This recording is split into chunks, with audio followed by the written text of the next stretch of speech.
জিয়াস জিয়াস বাবা এই টাইমে আমাকে ফোন করছে। হ্যাঁ বাবা বলো। না আমি হোস্টেলে আছি। হ্যাঁ আজকে কলেজে যাইনি আজ। হ্যাঁ এই সময় ভিডিও কল। আচ্ছা ঠিক আছে। এই তো বাবা শুয়ে আছি হোস্টেলে, সারা রাত পড়াশোনা করছি তো মাথা যন্ত্রণা করছে, সেই জন্য বালিশের মাথা দিয়ে শুয়ে আছি। সেখানে বাবা রাখছি। হ্যাঁ আর বলিস না ভাই, বাবা तभी मेरा माफ करना দে ভাই আগুন দে। গার্লফ্রেন্ড ফোন করছে। হ্যাঁ শোনা বলো। এই শোনো না, আমি মনে হয় প্রেগনেন্ট। মানে তোমার সঙ্গে আমার দুদিন হলো সম্পর্ক হওয়া, তোমাকে ট্যাক্সি করলো না প্রেগনেন্ট মানে? সবাই একই কথা বলতেছে, ভালো লাগে না। হ্যাঁ?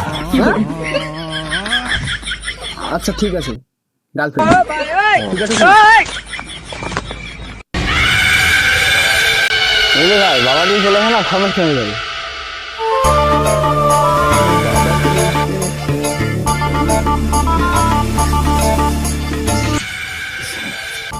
কি খবর? ভালো বন্ধু হয় বাবা। তুই যে আমাকে বললি তুই হোস্টেলে আছিস। সরি বাবা, ভালো বন্ধু হয়। কে রে ওটা? আচ্ছা তোর ওগুলো ভালো বন্ধু, চ আমাকেও নিয়ে চ, একসাথে বসে আড্ডা মারি। তুই ওখানে আমাকে নিয়ে গিয়ে বলবি আমি তোর ভালো বন্ধু। না বাবা ওকে চলে যাবে না, তুমি বাইরে যাও। আচ্ছা হাই হ্যালো, কেমন আছো? হ্যাঁ বন্ধু কে এটা? বল কি ভাই আমি তোমার ভালো বন্ধু। বন্ধু কি এটা আমার প্রিয়। আর কি কি খাও? আমরা সবই খাই। তোমার বন্ধু বাংলাও খায়। কি রে বন্ধু বাংলা খাস না বাবা? আচ্ছা তোমার বন্ধু এটা প্রতিদিনই খাও? হ্যাঁ আমরা প্রতিদিনই খাই।